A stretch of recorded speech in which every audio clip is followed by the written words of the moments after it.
Last class में हम लोगों ने क्या देखा था, मोनेरा देखा था, प्रोटिस्टा एंड फंगी, इन तीन के बारे में हम कवर कर चुके थे। और आज यहाँ पे हम लोग देखेंगे प्लांट किंगडम देखेंगे। प्लांट किंगडम में हम देखेंगे काफ़ी सारे पेड़ पौधे को देखेंगे, किस पेड़ पौधों को किस कैटेगरी के अंतर्गत रखा गया है, हम एक एक करके ये देखेंगे। और साथ में जो नेक्स्ट क्लास है आने वाला, वहाँ पे हम लोग एनिमल किंगडम देखेंगे यहाँ पे, ठीक है।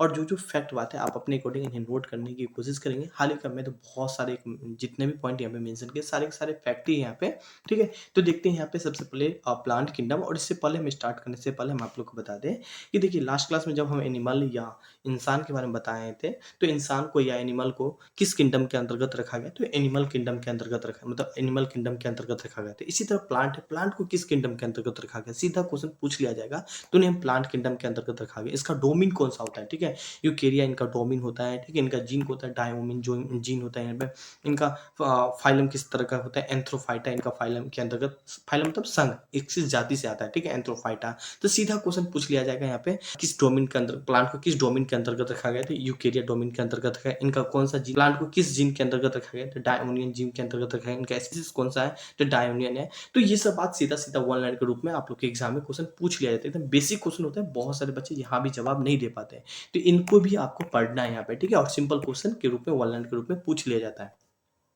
नाउ आगे यहाँ पे देखने की कोशिश करें नेक्स्ट एंड प्लांट किंगडम के बारे में देखें। देखिए जो प्लांट किंगडम होते हैं, जितने भी पेड़ पौधे, वो बहु कोशिकाएं साथ में यूकेरियोटिक से यहाँ पे मिलके बने होते हैं। बहु कोशिकाएं मतलब काफी सारे कोशिकाओं से मिलकर प्लांट किंगडम को मतलब प्लांट को तैयार करते हैं। और इसमें क्या होता है, कोशिकाएं भित्ति पाया जाता है। देखिए सिंपल क्वेश्चन पूछ लिया जाएगा कि प्लांट में किस प्रकार का सेल पाया जाता है, तो आपके ऑप्शन में सेल वॉल पाया जाता है या सेल मेम्ब्रेन, तो आप टिक लगाएंगे सेल वॉल, ठीक है, सीधा टिक लगा गए। वो अपना भोजन किस तरह तैयार करता है, तो बेसिक क्वेश्चन यहाँ क्लोरोफिल के द्वारा जो प्रकाश संश्लेषण क्रिया करके एक महत्वपूर्ण भूमिका भी निभाते हैं। और स्वपोषित, वो अपना भोजन खुद पे खुद तैयार कर लेती है। तो इस पॉइंट को भी, जो कि बेसिक था यहाँ पे, ये सारे पॉइंट को थोड़ा सा आप अपने अकॉर्डिंग यहाँ पे नोट कर सकते हैं, जो कि प्लांट किंगडम के अंतर्गत रखा गया है इस सारे बातों को, ठीक है। नाउ आगे यहाँ पे हम थोड़ा सा इन प्लांट किंगडम को है ना क्लासिफाई करते हैं, उन्हें हम कई पार्ट में डिवाइड करने की कोशिश करते हैं, ठीक है। जो प्लांट किंगडम होते हैं उन्हें हम दो पार्ट में डिवाइड करते हैं। यहाँ पे लिखा है क्रिप्टोगेमस। क्रिप्टोगेमस के अंदर जितने भी पेड़ पौधा के बारे में हम डिस्कस करने वाले हैं यहाँ पे, उसमें क्या होगा, बीज, ठीक है, इसमें फ्लावर, ठीक है, और साथ में सीड, ठीक है,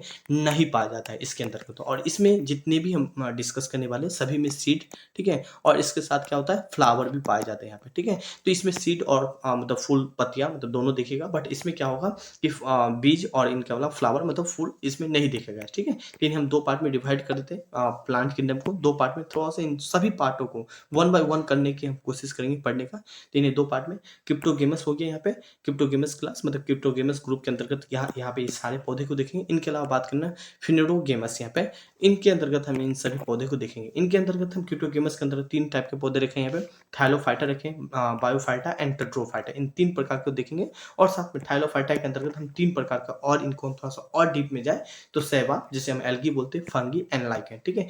लाइकेन और फंगी को हम लास्ट क्लास में डिस्कस कर लिए थे, तो यहाँ पे डिस्कस नहीं करेंगे। शैवाल के बारे में हम आगे भी डिस्कस करने वाले हैं। प्लांट एनिमल किंगडम के बाद जो आएगा ना, उनके बाद हम शैवाल को एक स्पेशली वीडियो के रूप में हम आपको प्रोवाइड कर देंगे। तो यहाँ पे हम थोड़ा बहुत देख लेंगे, ठीक है। साथ में यहाँ पे जिंजोस्पर्म एंड एंजियोस्पर्म, ठीक है। और ये भी दो दो प्रकार का होता है, एक तो मोनोकोट एंड डाइकोट होता है। डाइकोट मतलब दो बीजीय और एक बीजीय। तो इस सभी पौधे को हम एक एक करके वन बाय वन करके आगे हम देखने वाले हैं। साथ में यहाँ पे थाइलोफाइटा देख लेते हैं। अब थाइलोफाइटा के अंतर्गत किस किस टाइप का पेड़ को रखा गया, हम एक एक करके, जिस तरह हम अभी एनिमल को देखे थे कि एनिमल को किस किस कैटेगरी के अंतर्गत रखा गया, इसी तरह हम पेड़ को देखेंगे किस किस कैटेगरी के अंतर्गत रखा गया। तो उसमें हम देख लेते हैं एक थाइलोफाइटा था। थाइलोफाइटा के अंतर्गत काफी सारे पेड़ पौधों के रखा गया था पे। देखिए मतलब जो प्लांट है ना, प्लांटों का जो शरीर है ना, वो विभिन्न विभिन्न शारीरिक संरचनाओं का है। मतलब बिल्कुल इनका जो स्ट्रक्चर है बिल्कुल एक जैसे नहीं है, मतलब विभिन्न विभिन्न प्रकार के आपको दिख रहा है, किसी का एक जैसे नहीं दिखा। तो यही बात यहाँ भी लिखा गया है, ठीक है। और नेक्स्ट पॉइंट यहाँ पे देखिए, जड़ तना पत्तियां में विभाजन नहीं होती है। जो इनका जो जड़ है या तना, आपको दिख रहा है क्या कहीं जड़ तना कौन सा है या जड़ कौन सा है, नहीं दिख रहा है ना। तो बिल्कुल यही बात यहाँ भी लिखा है। इनमें जितने थाइलोफाइटा के अंतर्गत जितने भी पेड़ पौधा आता है ना, आप समझ जाइएगा, क्वेश्चन सीधा पूछ लिया जाएगा, जड़ तना पत्ती विभाजित नहीं होता है, इसे किस कैटेगरी के अंतर्गत रखा गया, तो आपके ऑप्शन में थाइलोफाइटा, सीधा आप टिक लगा लीजिएगा, ठीक है। इसमें जड़ तना पत्ती आपको कहीं दिखेगा ही नहीं, मतलब पता ही नहीं कर पाएगा। इस टाइप का जो पेड़ आपको मिल जाए ना, तो आपको पता ही नहीं होगा इसमें कौन सा जड़ है, कौन सा तना है, कौन सा पत्ती है। तो ये चीज आप काफी ज्यादा कंफ्यूजन होइएगा। तो कंफ्यूजन होइएगा तो आप सीधा सोच लीजिए इन्हें थाइलोफाइटा के अंतर्गत रखे हैं, ठीक है ना। आगे यहाँ पे देखने वाले नेक्स्ट पॉइंट यहाँ पे देखें, एकल संरचना मतलब एकल संरचना के रूप में होते हैं तथा इनमें घूर्णीय अवस्था का संवहन और यांत्रिक ऊतक, यांत्रिक मतलब मैकेनिकल टिश्यू का क्या होता है, अभाव होता है। मैकेनिकल टिश्यू मतलब समझ रहे हैं ना कि जो कोई भी पेड़ पौधा होता है, आप उनको अगर थोड़ा सा सपोर्ट मिल जाए तो उनका लंबाई आप देखेंगे वो खड़ा हो सकता है। मगर इनमें थाइलोफाइटा के अंतर्गत जितने भी पेड़ पौधा है उनमें क्या होता है, मैकेनिकल टिश्यू का अभाव होता है, जिसके कारण से पेड़ देखें ज्यादा आप अप नहीं देखेंगे, मतलब वो उठ नहीं पाते यहाँ पे। ठीक है, तो सिंपल क्वेश्चन है, थाइलोफाइटा प्लांट के अंदर अभाव होता है, तो आपके ऑप्शन में मैकेनिकल टिश्यू सीधा टिक लगा लीजिएगा, मैकेनिकल टिश्यू का अभाव होता है। देखिए क्वेश्चन है ना, हमेशा याद रखिएगा जो भी क्वेश्चन बनेगा सिर्फ यही से, ठीक है, इसी सब पॉइंट से क्वेश्चन बनेगा, तो अपने अकॉर्डिंग यहाँ पे नोट करिएगा। हाल ही का हम आपको पीडीएफ वगैरह तो प्रोवाइड करवा ही देंगे ना। थोड़ा सा और यहाँ पे देखने की कोशिश करें तो ये जल ही पात होता है, जल ही पात होता है, ये आपको जो प्लांट है ना वो कहाँ पे दिखेगा, वो जल में दिखने वाला है। ठीक है, नेक्स्ट और यहाँ पे देखिए, सहायक बीजाणु के द्वारा वो अलैंगिक जन, अलैंगिक मतलब सुनते हैं असेक्सुअल रिप्रोडक्शन होता है यहाँ पे। ठीक है, नाउ आगे यहाँ पे देखने वाले नेक्स्ट कैटेगरी में देखेंगे शैवाल, जो कि शैवाल देखेंगे वो किस कैटेगरी के अंतर्गत रखा गया था यहाँ पे, तो थाइलोफाइटा के अंतर्गत ही रखा है। थाइलोफाइटा के अंतर्गत तीन टाइप को रखा है, तो इन तीनों को कवर करेंगे, लाइकेन एंड फंगी, उनको हम लास्ट क्लास में देख लेते हैं। तो यहाँ पे हम शैवाल के बारे में देखेंगे। ठीक है, अब शैवाल के बारे में हम हाल का स्पेशली आगे भी देखेंगे। सबसे पहले तो यहाँ पे देखेंगे शैवालों का अध्ययन को हम क्या बोलते हैं, शैवालों का अध्ययन क्या बोलते हैं, तो फाइकोलॉजी बोलते हैं। और क्वेश्चन कई बार पूछा गया है कि शैवालों का अध्ययन क्या बोलते हैं, फाइकोलॉजी बोलते हैं। अब थोड़ा सा और यहाँ पे देखें। ठीक है, बर्फ में उगने वाले शैवालों को क्या बोलते हैं, तो क्रिप्टोफाइटा बोलते हैं। चट्टानों में उगने वाले शैवालों को क्या बोलते हैं, तो लिथोफाइटा बोलते हैं, लिथोफाइटा बोलते हैं। तो ये सब क्वेश्चन सीधा एक बेसिक क्वेश्चन है, सीधा पूछ लिया जाता है, बट कंफ्यूजन हो जाता है कि यार क्या होगा आंसर, मतलब काफी सारे बच्चे यहाँ भी कवर नहीं कर पाते। सीधा क्वेश्चन पूछ लिया जाएगा कि बर्फ में उगने वाले शैवालों को क्या बोलते हैं, क्रिप्टोफाइटा बोलते हैं। तो बस ये सब है। और अधिकांश शैवालों ने एक कोशिकाएं होते हैं, हालांकि का कुछ शैवाल ऐसे भी होते हैं जो बहु कोशिकाएं से मिलकर बने होते हैं। ठीक है, और ये सबसे सरल स्वपोषित एवं जलीय जीव होते हैं, यहाँ पे ऑलरेडी आप लोग को पता है। ठीक है, और ये अपना भोजन प्रकाश संश्लेषण के द्वारा, ठीक है, स्टार्च, ठीक है, मंडक के रूप में अपना भोजन संचित करते हैं ना। ये आपको कहाँ दिखेगा, तो ये आपको जहां भी कीचड़ वाले स्थान है, ठीक है, कीचड़ वाले या ताजे जल, या इनके अलावा बात करें तालाबों में, तो यहाँ सब जगह पे आपको ये शैवाल आपको दिख सकता है यहाँ पे। ठीक है, अब एक चीज और हम आपको बता दें, ये शैवाल आखिर होता है क्या है, तो आप जैसे कल वगैरह देखते हैं, चापा कल वगैरह होता है, या काला ग्रीन ग्रीन का एक कदई टाइप के जम जाना, जहाँ पे आप चलते हैं और फिसल जाते हैं यहाँ पे। ठीक है, तालाब वगैरह के पास, तो बस उसी को ही तो हम शैवाल बोलते हैं। और शैवाल का भी कई सारा पार्ट है जो कि हम नेक्स्ट क्लास में देखने वाले हैं, नेक्स्ट क्लास में देख लेंगे ना।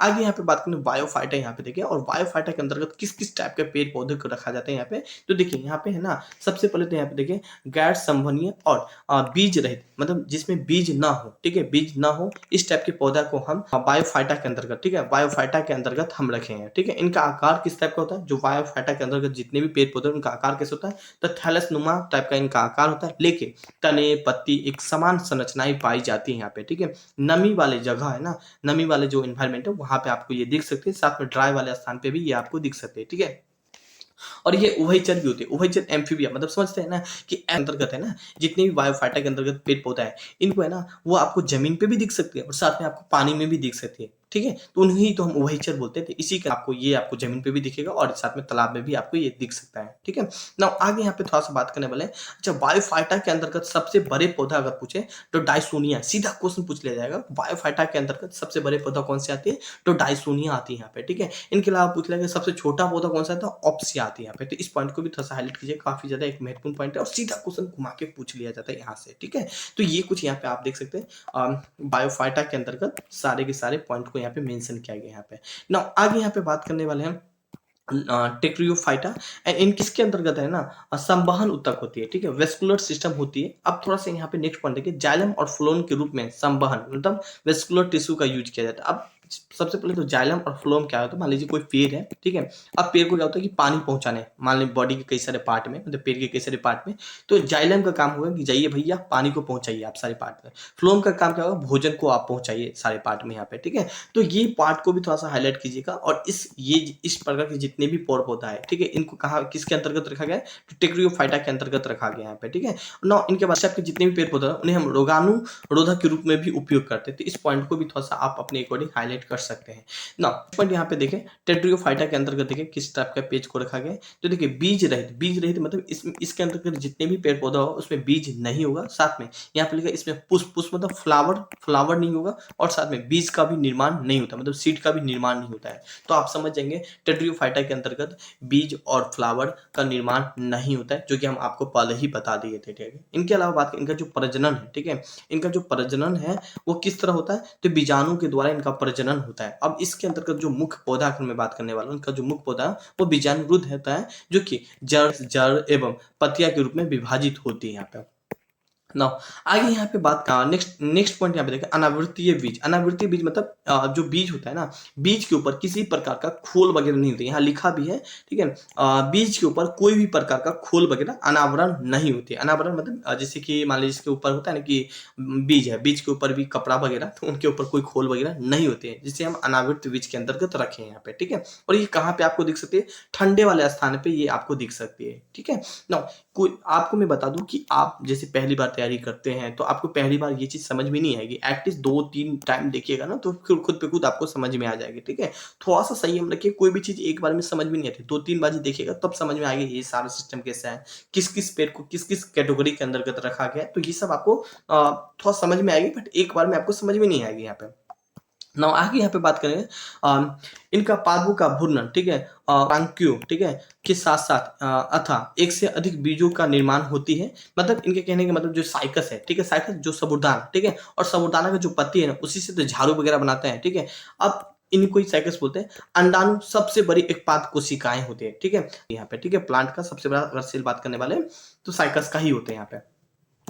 नाउ आगे यहाँ पे बात करने वाले नेक्स्ट पॉइंट यहाँ पे देखें, कॉर्लोइडा नॉस्टिक्स एंड एनाविडा नामक जो है ना हरित नील हरित में पाए जाते हैं यहाँ पे, ठीक है। नाउ नेक्स्ट यहाँ पे बात करने वाले हैं अनावृतीय बीज। अनावृतीय बीज में देखें यहाँ पे तो हम थोड़ा सा बात करें कि इसमें जितने भी पेड़ पौधे वो काफी ज्यादा विकसित होते हैं, जो कि यहाँ पे आपको मेंशन भी मैं किया हूँ, ठीक है। अनावृतीय जो प्लांट होते हैं वो काफी ज्यादा सर्वाधिक विकसित होते हैं, ठीक है। और इसमें बात करें बीज के अंदर ही अनावरण होते हैं, मतलब उनके जो सीड होता है, ठीक है, वो बीज जो होता है वो फ्लावर के अंतर्गत होते हैं। यहाँ पे लिखा भी है जो पाद होता है वो पुष्प में उगता है यहाँ पे ना। आगे यहाँ पे बात करें, इनको हम दो पार्ट में डिवाइड करते हैं, दो पार्ट में, एक तो हम बात करते हैं मोनोकोट और दूसरा करते हैं डाइकोट, ठीक है। अब दोनों को देखेंगे, मोनोकोट क्या होता है, डाइकोट क्या होता है, क्योंकि काफी ज्यादा विकसित होते हैं यहाँ पे ना। ना मोनोकोट में थोड़ा सा हम देखने की कोशिश करें तो एक बीजी हम देखने की कोशिश करें, इसमें लगभग हम 60,000 पौधे के बारे में स्टडी करते हैं। जड़ अधिक विकसित नहीं होता, उनका जो जड़ होता है, जो इनका जो जड़ हम बात करने वाले हैं, ये जो जड़ होता है वो अधिक विकसित नहीं होता। आप इन्हें आप हाथ से भी उखाड़ोगे ना तो वो उखड़ जाएगा। जैसे कि आपको ऐसा जैसे कि आलू वगैरह का पौधा होता है ना, आप उन्हें हाथ से उखाड़ोगे तो आप समझ जाना कि ये मोनोकोट के अंतर्गत रखा गया है। अब इन्हें किस कैटेगरी के अंतर्गत रख दिया तो इन्हें आप यहाँ पे अनावृतीय बीज के अंतर्गत रख दिया गया। तो ये सब चीज को थोड़ा सा हाईलाइट कर सकते हैं ना, जो कि हम आगे मेंशन भी किया है यहाँ पे, ठीक है ना। जड़ अधिक विकसित नहीं होते, इनमें इनके संवहन मूल में क्या अनुपस्थित मतलब नहीं होता है यहाँ पे ना। आगे यहाँ पे थोड़ा सा कुछ उदाहरण देखने की कोशिश करें एक बीजीय वाले का, तो जैसे कि इसके अंतर्गत हम बात करें ग्रेमिनो के अंतर्गत हम गेहूं को रखते हैं। ये सारे एक बीजीय का उदाहरण है। गेहूं को आप हाथ से भी उखाड़ोगे उखड़ जाएगा, गन्ना को भी उखड़ जाएगा, ज्वार को भी, धान को भी, ठीक है, बाजरा, बांस, ठीक है, तो ये सब अपने हाथ से भी आप उखाड़ने की कोशिश करो तो ये सब उखड़ जाता है यहाँ पे, ठीक है। ना आगे यहाँ पे बात करनी लिली एसी, उसको लहसुन को, प्याज को इसके अंतर्गत रखा गया है यहाँ पे ना। आगे बात करें जालिमी के अंतर्गत केला को रखा गया है। पल्लमी को अंतर्गत यहाँ पे बात करें नारियल को, जड़ या सुपारी को, इन सब के अंतर्गत इसके अंतर्गत रखा गया है, ठीक है ना। आगे यहाँ पे बात करें डाइकोटी, थोड़ा सा काफी ज्यादा हैवी होता है, इन्हें जल्दी उखाड़ नहीं सकते हैं। जैसे हम बात करने वाले हैं, ये अत्यंत विकसित होता है, इनका जो जड़ होता है ना वो अत्यंत विकसित होता है। संवहन मूल के रूप में कैम्बिसियम उपस्थित होता है। साथ में हम बात करने वाले जो इसमें लगभग हम बात करें 2 लाख प्रजातियों को रखा गया है, जैसे कि गुलाबी मटर, बीन्स एंड यहाँ पे बात करें मूंगफली, इन सभी को इसी के अंतर्गत रखा गया है ना। आगे यहाँ पे बात करने वाले नेक्स्ट पॉइंट यहाँ पे थोड़ा सा इकोनॉमिक स्थिति देखें। अनावृतीय पाद जो प्लांट है उनका इकोनॉमिक स्थिति थोड़ा सा देखिए, कहाँ कहाँ पे यूज करते हैं। भोजन के रूप में, मसाला के रूप में, सब्जी के रूप में हम इसको इस्तेमाल करते हैं। कुछ औषधियों, ठीक है, अभी रबर, साबुन इत्यादि बनाने में भी हम इनका इस टाइप के अंतर्गत जितने भी पेड़ पौधा है इनका हम यूज करते हैं, ठीक है। इनके अलावा बात करने वाले सिकोएस इनका जंगल का पिता कहा जाता है। ना इनके सीधा क्वेश्चन पूछा है, जंगल का पिता किसे कहा जाता है? तो सिक्वोया जायंजुएटिया को कहा जाता है यहाँ पे, ठीक है? तो इस पॉइंट को भी थोड़ा सा हाईलाइट कर सकते हैं। तो गाइस आज का क्लास यहीं पे रहेगा। हम लोग कल देखेंगे एनिमल किंगडम, तो एक पार्ट ही बचा हुआ है एनिमल किंगडम, और फिर एक-एक करके काफ़ी कुछ यहाँ पे डिस्कस करेंगे। इनके अलावा शैवाल देखेंगे। तो लास्ट क्लास नेक्स्ट क्लास होगा एनिमल किंगडम। Thank you.